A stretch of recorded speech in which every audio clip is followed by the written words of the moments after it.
વર્ણિવેશ રમણીય દર્શનમ મંદહાસરુચિરાનનામ ભુજમ પૂજિતમ સુરુ નરોત્તમૈર્મુદા ધર્મનંદન મહમ વિચિંતય અસતોમાં ષડગમય તમસોમાં જ્યોતિર્ગમય મૃત્યુર્માં અમૃતમ ગમય ઓમ શાંતિ શાંતિ શાંતિ. આજની જ્ઞાન સભાની અંદર પધારનારા બધા જ ભગવદ ભક્તોને વેદાંતાચાર્ય પુરાણ ઇતિહાસાચાર્ય એમ ફિલોસોફી શાસ્ત્રી રાકેશભાઈના હિતપૂર્વક જય સ્વામિનારાયણ. ભક્તો, માગસર સુદ ષષ્ઠી એટલે કે માગસર સુદ છઠનો દિવસ જે છે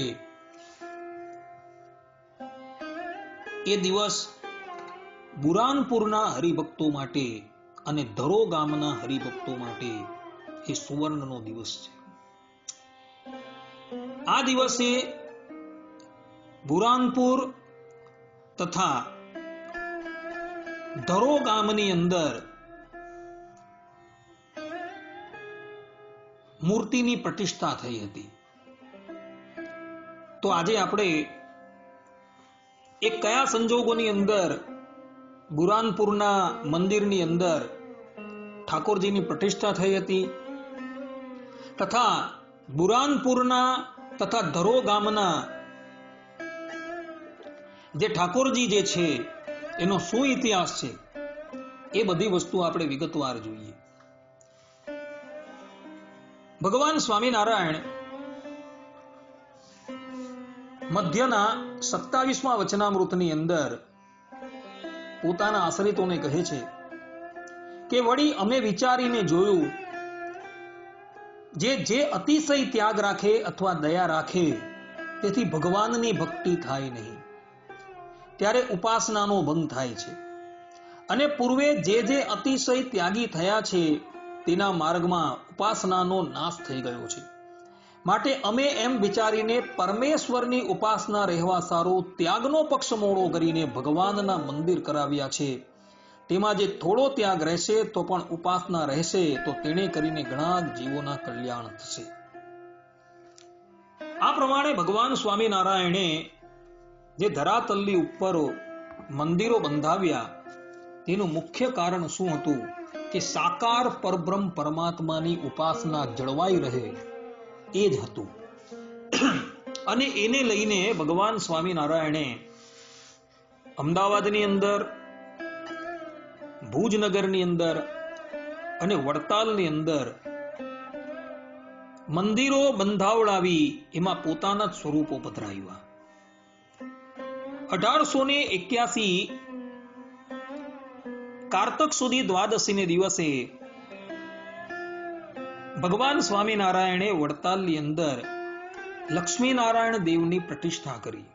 એ સમયે દેશ દેશાંતરોમાંથી બધા જ હરિભક્તો વડતાલ પધારેલા હતા. પ્રતિષ્ઠા પૂર્ણ થઈ ત્યારબાદ બુરાનપુરથી તથા ધરો ગામથી આવેલા હરિભક્તો ભગવાન સ્વામિનારાયણને વિનંતી કરતા થકા બોલ્યા કે પ્રભુ, જે પ્રમાણે આપ શ્રીએ વડતાલમાં મંદિર બંધાવ્યું અને પોતાના સ્વરૂપો પધરાવ્યા, તે જ પ્રમાણે અમારી ઈચ્છા એવી છે કે બુરાનપુરની અંદર પણ આપ મંદિર બંધાવડાવો અને ધરો ગામની અંદર પણ મંદિર બંધાવડાવો. તે વખતે લક્ષ્મીનારાયણ દેવની જે પ્રતિષ્ઠા થઈ એ પહેલા જે સ્થાનની ઉપર લક્ષ્મીનારાયણ દેવ અત્યારે બિરાજમાન છે એ સ્થાન પર એક બોરડી હતી.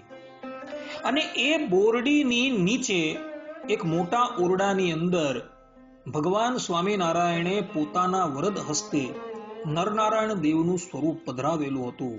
અને જ્યારે ભગવાન સ્વામિનારાયણ વડતાલ ઉત્સવ સમૈયા કરવા માટે આવતા હતા ત્યારે એ નરનારાયણ દેવની ભગવાન શ્રી હરિ પૂજા કરતા હતા. 1876ની સાલની અંદર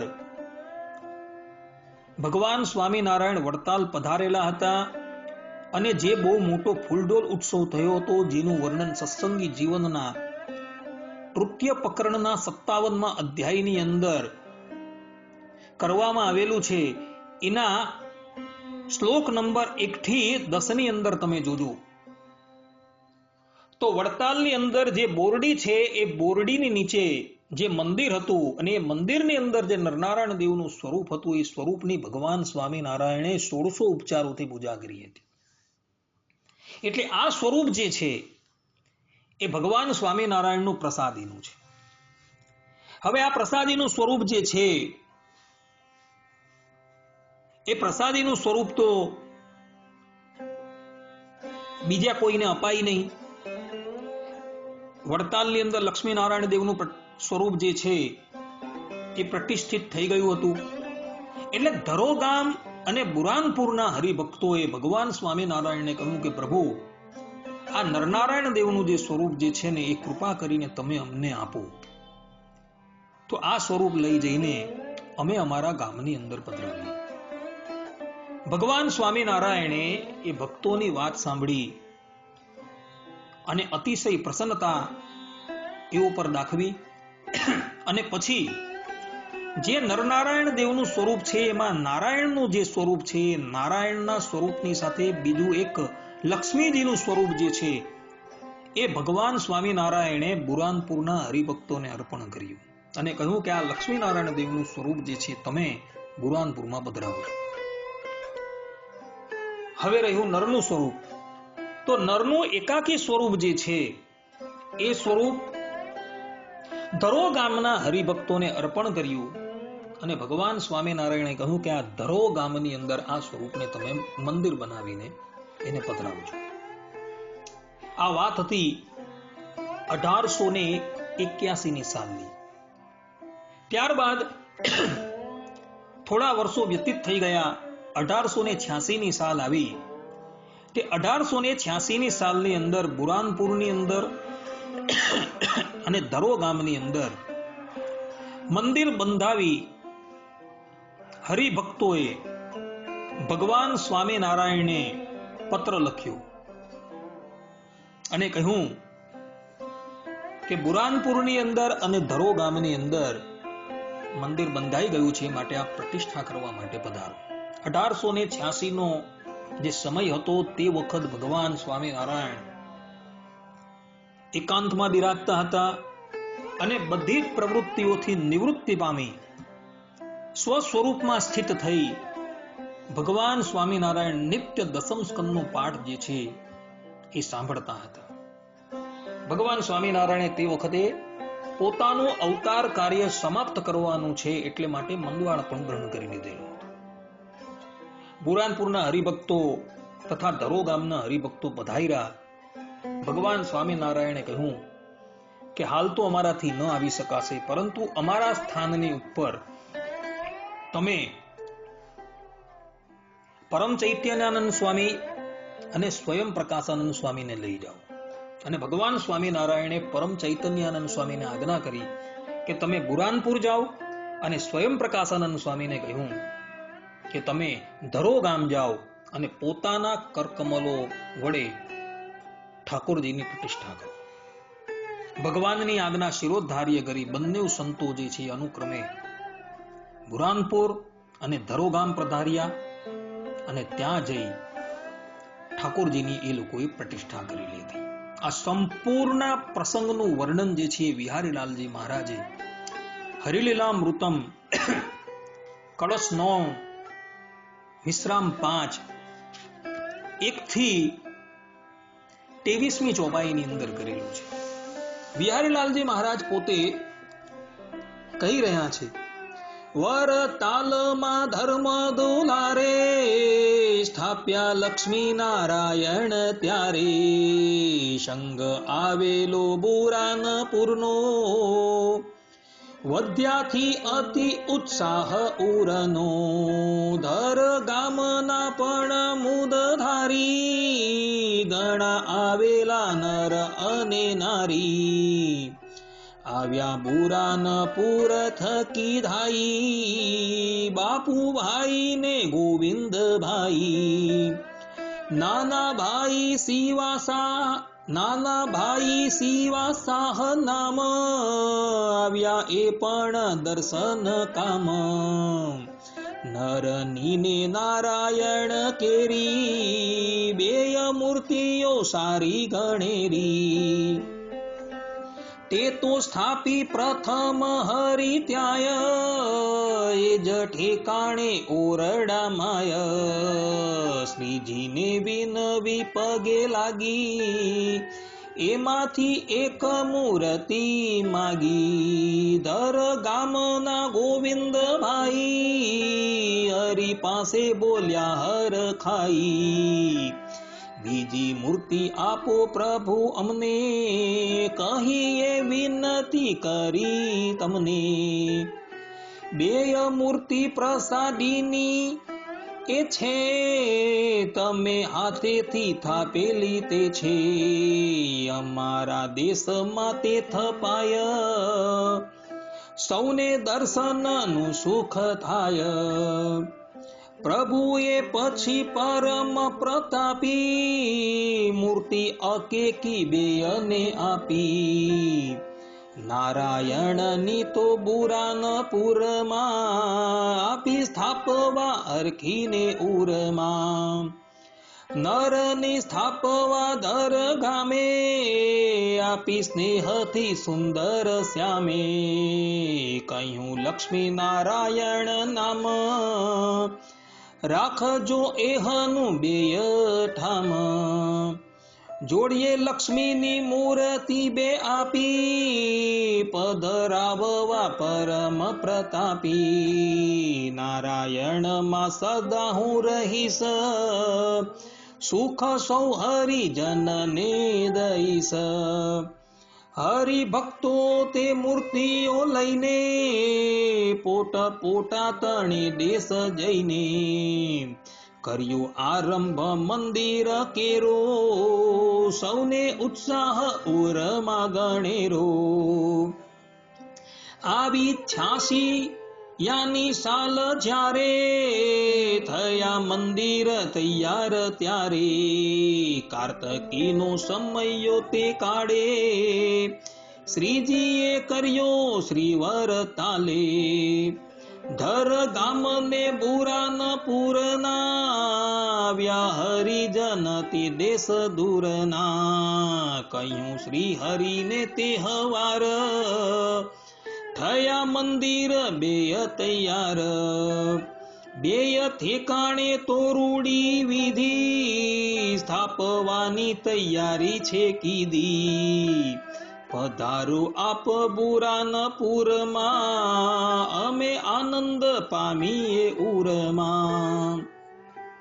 શુભ મુહૂર્ત છે જોવરાવ્યું, માગસર સુદી ષષ્ઠીનું આવ્યું.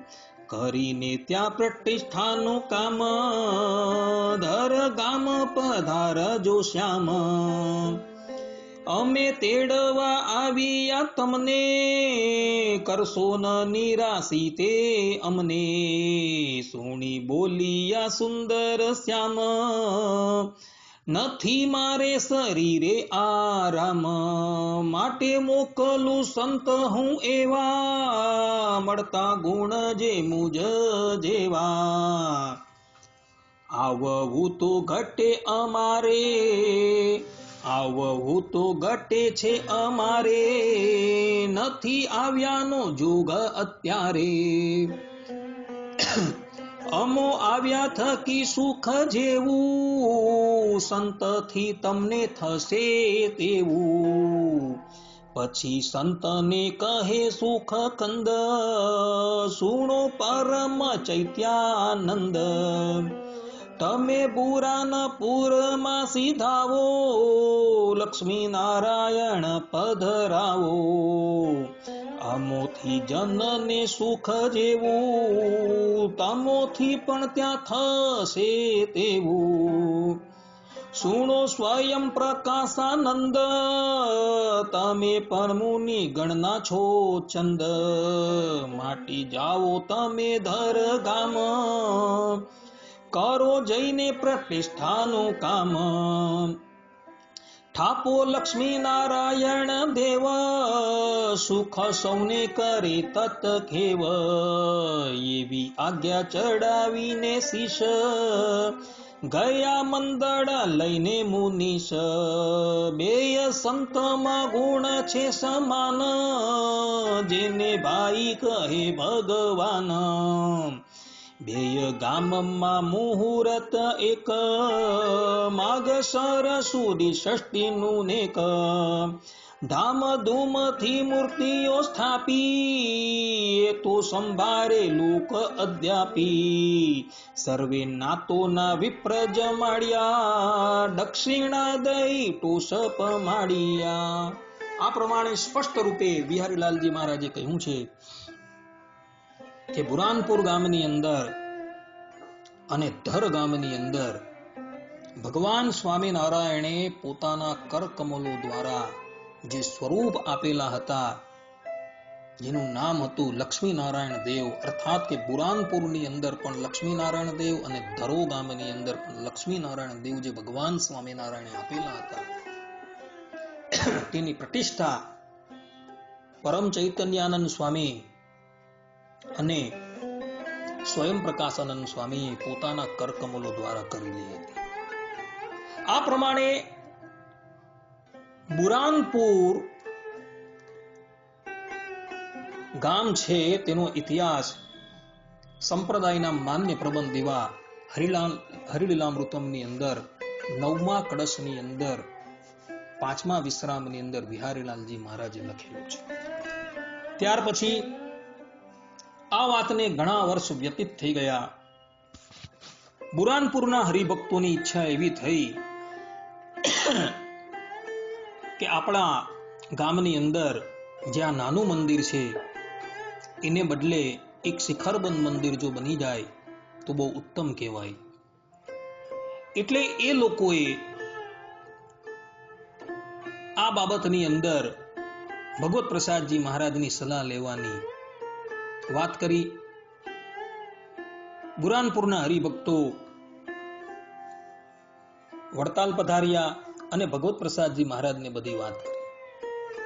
ભગવત પ્રસાદજી મહારાજે એમનો આ વિચાર જે છે એ વધાવી લીધો અને તે વખતે શિખરબંધ મંદિર બનાવવા માટે સદગુરુ ગોપાળાનંદ સ્વામીના શિષ્ય બાલ મુકુંદ સ્વામીને બુરાનપુર મોકલેલા હતા. અને શિખરબંધ મંદિર જ્યારે તૈયાર થઈ ગયું ત્યારે ભગવત પ્રસાદજી મહારાજને કાગળ લખ્યો અને ભગવત પ્રસાદજી મહારાજ બુરાનપુર પધાર્યા. આચાર્ય શ્રી પધાર્યા એટલે ભક્તોએ ધામધૂમથી સમયું કર્યું અને ત્યારબાદ 1927ની સાલની અંદર માઘ માસની સપ્તમીને દિવસે ભગવત પ્રસાદજી મહારાજે જેઠ ઠાકોરજી નવું મંદિર કરવાથી એક સ્થાનની ઉપર એક ઓરડાની અંદર પધરાવી દીધેલા હતા, એને બેઠા જ ત્યાંથી ઉચકીને મંદિરની અંદર પધરાવી દીધા અને પછી એની આરતી ઉતારી. આ સંપૂર્ણ પ્રસંગનું વર્ણન કરતા ભગવત પ્રસાદજી મહારાજના આત્મજ વિહારીલાલજી મહારાજ હરિલીલામૃતમના 10મા કળશના 16મા વિશ્રામની અંદર 41 થી 44મી ચોપાઈની અંદર પોતે કહે છે, 1927ની સાલ કહું બુરાનપુરમાં તે કાળ, હરિભક્તોનો આગ્રહ જાણી દયા અંતરમાં અતિ આણી. ભગવત પ્રસાદે તે ઠામ સાધુ મોકલ્યા તે કહું નામ, ગોપાળાનંદના શિષ્ય જે બાલ મુકુંદ દાસજી તે તેણે જઈને રચાવ્યું રૂપાળું સારું મંદિર શિખર વાળું. એ જ આચાર જે ત્યાં સીધાવી હરિ કૃષ્ણ છબી પધરાવી. સુધી સાતમ ને માઘ માસ કર્યો તે દિન મૂર્તિનો વાસ. અતિ હરસથી ઉત્સવ કીધો લાભ સૌ હરિજનો એ લીધો. અહીં સ્પષ્ટ રૂપે બિહારીલાલજી મહારાજ કહી રહ્યા છે કે માઘ સુધી સાતમને દિવસે ભગવત પ્રસાદજી મહારાજ પધાર્યા અને લક્ષ્મી નારાયણ દેવનું જે સ્વરૂપ છે એ સ્વરૂપની બરાબર બાજુમાં હરિકૃષ્ણ મહારાજનું સ્વરૂપ પણ તેમણે પધરાવ્યું અને એની આરતી ઉતારી. આ પ્રમાણે બુરાનપુર તથા ધરો ગામની અંદર જે લક્ષ્મીનારાયણ દેવનું સ્વરૂપ અધ્યાપી બિરાજમાન છે એ ભગવાન સ્વામિનારાયણની પ્રસાદીનું સ્વરૂપ છે. ભક્તો, આપણા સંપ્રદાયની અંદર પ્રાચીનમાં પ્રાચીન જે સ્વરૂપો કહેવામાં આવે એવા સ્વરૂપોની અંદર એ આ બુરાનપુરનું સ્વરૂપ છે તથા ધરો ગામનું સ્વરૂપ છે. અને આ બુરાનપુરની અંદર તો તાપી નદી જે છે એ પણ વહી રહી છે, જે સંપૂર્ણ જગતને પવિત્ર કરી રહી છે અને જેનો ઇતિહાસ જે છે 21 કલ્પથી છે. ભક્તો, એવી પરમ પવિત્ર તાપી નદીના કિનારા પર આ મંદિર જે છે એ આવેલું છે. ભક્તો, માટે ભક્તો, જ્યારે પણ તમે બુરાનપુર જાઓ ત્યારે ભગવાન સ્વામિનારાયણે પોતાના કરકમલો દ્વારા અર્પણ કરેલી જે મૂર્તિ છે ઠાકોરજી છે તેના દર્શન અવશ્ય કરજો. આ પ્રમાણે ઉદ્ધવ સંપ્રદાયના માન્ય પ્રબંધોની અંદર બુરાનપુરના મંદિરનો તથા ધરો ગામના મંદિરનો ઇતિહાસ જે છે એ લખાયો છે. આટલું કહીને હું મારી વાણીને વિરામ આપું છું. સર્વે સંતો નિરામયઃ, સર્વે સુખીનો ભવંતુ, સર્વે ભદ્રાણી પશ્યંતુ, મા કશ્ચિત દુઃખભાગ ભવેત. અસ્તુ. જય સ્વામી.